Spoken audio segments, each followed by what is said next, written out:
semulanya kami pikir hanya 1 tahun, disupport mereka sampai 4 tahun berturut-turut.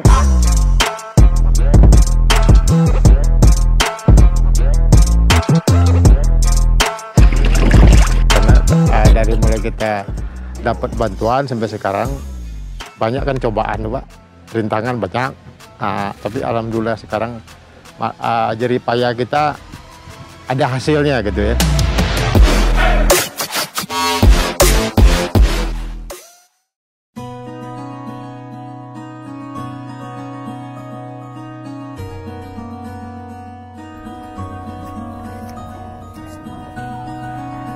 Kami sebagai bisa dikatakan dalam hal ini kami nelayan sungai ya Pak.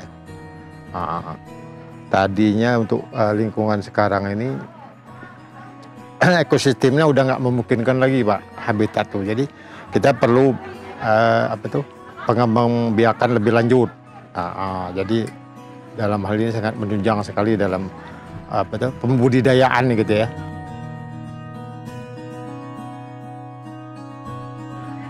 Kondisi jalan kami, jalan kampung Pak ya. Pertama-tama itu kondisinya tanah. Jadi sejak dibangun adanya proyek KJA ini, sekarang jalan beton Pak ya. Jadi manfaatnya banyak sekali itu Pak. Baik penduduk sekitarnya ataupun masyarakat kami Kampung Pasir. Jadi sangat menunjang ke semuanya tuh Pak. Bersih, rapi, dan tertata untuk sekarang ini Pak. Dan itu ke depan manfaatnya dari KJA pun cukup bermanfaat bagi kami semua gitu Pak. Untuk penghasilan yang lebih baik gitu Pak ya. Apalagi sekarang sampai sekarang ada bantuan Pak ya. Untuk kelanjutan proyek KJA ini kedepannya lebih baik lagi gitu. Karena dari mulai kita dapat bantuan sampai sekarang banyak kan cobaan Pak, rintangan banyak. Tapi alhamdulillah sekarang jerih payah kita ada hasilnya gitu ya. Sampai sekarang pun ada bantuan dari pihak perusahaan lain gitu Pak.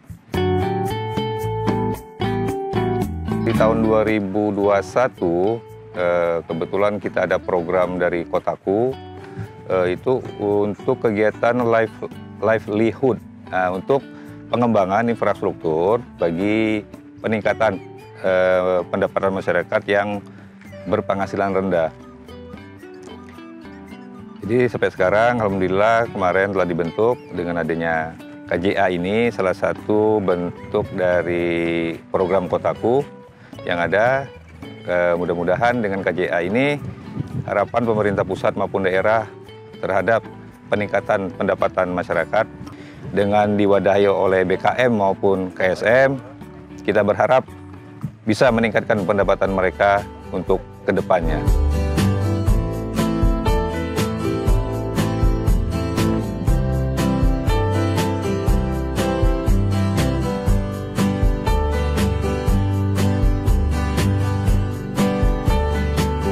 Untuk pengerjaan ini sebenarnya kan tahun sebelumnya sudah dibicarakan dulu atau dirembukan dulu bersama BKM dan kegiatan-kegiatan masyarakat di sini maunya kegiatan ini dilakukan untuk apa. Jadi kami masyarakat sama BKM ini telah memutuskan untuk mengajukan keramba jalan apung ini untuk meningkatkan kegiatan masyarakat. Untuk pengembangan kedepannya kami ajukan secara CSR.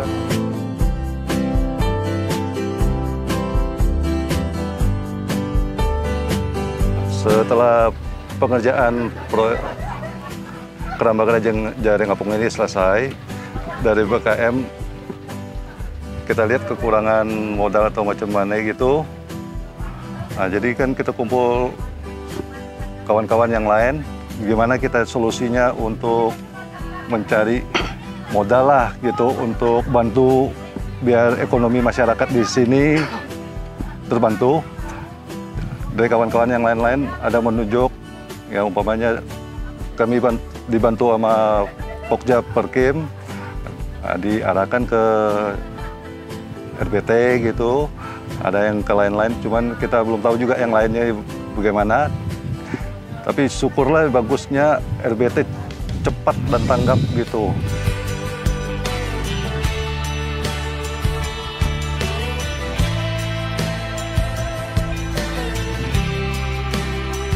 Masyarakat lingkungan Kampung Pasir, Kelurahan Kudai, Kecamatan Sungai Liat ini kurang lebih 16 masyarakat berpenghasilan rendah.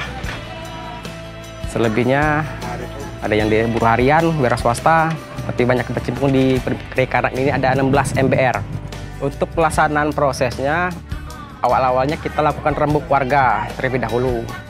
Setelah melakukan terlebih dahulu, kita lakukan survei, penyusunan RPLP, dan pembentukan KSM-nya. Perencanaannya itu ada aparat kelurahan, terutama lurah, ketua RT, kepala lingkungan, MBR-nya, BKM, terakhir KSM. Sebelum adanya pembangunan infrastruktur jalan ini, masyarakat kan jalannya belum terlalu bagus. Untuk akses jalannya masih jalan tanah. Setelah ada pembangunan infrastruktur ini, masyarakat terbantu. Jalannya sudah bagus, akses jalannya ke belakang sudah bagus.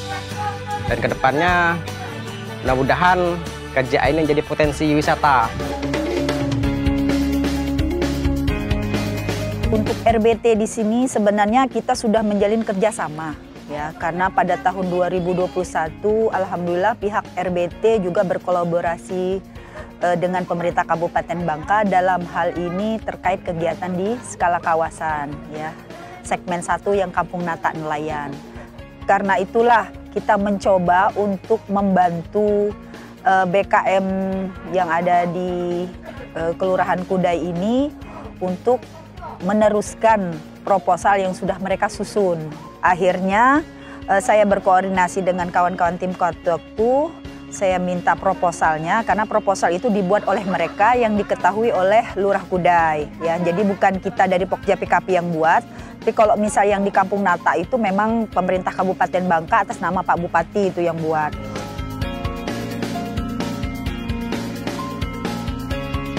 Jadi ini benar-benar murni proposal disusun oleh BKM Harapan Bersama ini. Kemudian kita bantu. Saya kontak dengan pihak RBT-nya Bapak Firdaus dan mereka welcome untuk menerima kita. Akhirnya kita audiensi langsung ke kantor RBT dengan mengajak Kotaku, ya, kemudian bersama dengan tim fasilitator yang membidangi KJA ini. Nah, pada saat audiensi kita benar-benar paparan, Pak, dari mulai bagaimana perencanaan untuk pembangunan KJA-nya, kemudian pelaksanaan konstruksinya, sampai pengembangan ke depannya seperti apa. Dan alhamdulillah dengan waktu tidak begitu lama, kurang lebih 3 hari setelah kita audiensi, mereka mengajak kita ke lokasi, ya. Kita dampingi, Pak, pada waktu itu, didampingi oleh Kelurahan Kudai juga, tim Kotaku, BKM maupun KSM. Dan akhirnya mereka dengan melihat keadaan ataupun kondisi di sini, mereka antusias bahwa kelihatannya mereka ingin bantu.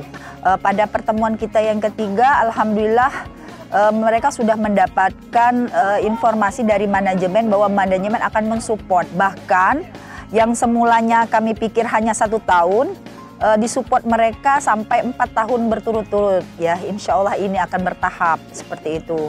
Jadi itu mungkin bagaimana permulaan kami bisa mendapatkan CSR dari dari RBT ini, ya. Alhamdulillah seperti itu. Yang kami harapkan hanya bisa 1 tahun saja, malah mereka support.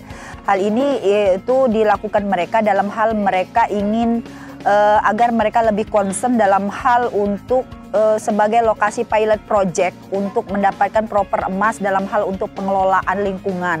Itu kan akan dinilai oleh Kementerian Lingkungan Hidup, kan. Nah, ini adalah salah satu contoh dalam hal untuk pengelolaan lingkungan dan pemberdayaan masyarakat, mungkin itu yang lebih dipentingkan mereka. Ada kolaborasi juga dari berbagai stakeholder, itu menjadi poin penting bagi mereka untuk mendapatkan nilai seperti itu, Pak. Perkenalkan, saya Firdaus, penanggung jawab CSR PT Refine Bangkatin, salah satu perusahaan yang bergerak di bidang pengolahan dan pemurnian timah yang ada di Kabupaten Bangka. Ya, jadi salah satu komitmen kami, Pak, di dalam menjalankan bisnis, yaitu adalah bagaimana perusahaan bisa beroperasi tetapi juga tetap memperhatikan masyarakat sekitar. Dan itu menjadi komitmen yang mendasar dan banyak tertuang di beberapa dokumen kami, termasuk kebijakan perusahaan, bahwasanya perusahaan sesuai juga dengan visi misi yang ada, itu berperan aktif dalam menjaga atau meningkatkan perekonomian masyarakat sekitar.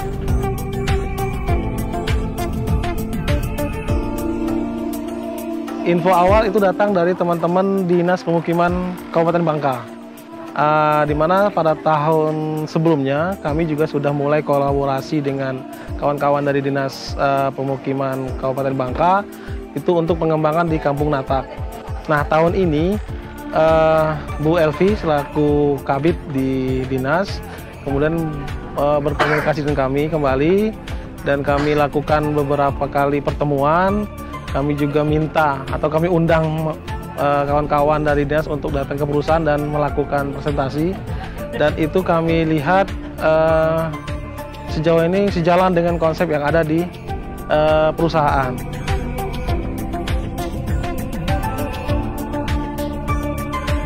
Ya, syarat-syaratnya yang jelas kami pertama stakeholdernya jelas, Pak. Jadi di sini ada teman-teman dari Dinas sendiri, kemudian dari BKM selaku yang menjalankannya, KSM, dan di sini juga KSM serta BKM-nya juga kami tanyakan terkait dengan SK-nya, kemudian legalitasnya. Nah, yang penting buat kami ini legalitas jelas, kemudian juga tujuan awal juga bisa didapatkan, semuanya murni hanya untuk masyarakat, tidak pribadi, Pak, itu syaratnya. Nah, kemarin kami diskusi lebih detail dengan teman-teman, itu kami coba kembangkan 3-4 tahun ke depan, Pak. Jadi yang ada sekarang sudah baik, nah coba kita arahkan ke tidak hanya sekedar budidaya, tetapi juga edukasi, Pak, ya. Jadi wisata edukasi. Dan nanti arahnya mudah-mudahan bisa membawa beberapa kelompok masyarakat lain yang tertarik ke kegiatan yang ada di sini. Dalam pola ini kami terapkan pengucuran dananya itu secara bertahap, Pak. Dan tahapan itu pun sesuai dengan progres pekerjaan. Jadi setiap kami kucurkan dana ada report terhadap pekerjaan sebelumnya. Dan itu lengkap, Pak, dengan nota dan lain-lainnya. Jadi di tim kami pun akan ada nanti tim yang memonitoring ini, sehingga ketika nanti kami anggap sudah valid, laporan pertanggungjawabannya dan lain-lain, berkas-berkas lengkap, nah kami akan kucurkan tahapan berikutnya. Izin Bapak KSM, BKM, terima kasih atas perannya Pak Lurah. Mohon supportnya ke depan, tokoh masyarakat, tokoh agama, terima kasih. Kami menarik kesimpulan di sini adalah semangat, itu yang harus kita pegang. Semangat, komitmen, inovasi. Nah, ini akan kami laporkan ke pusat karena baru tahun ini dan pertama kali, Pak, adanya telah terlihat pola untuk 4 tahun ke depan.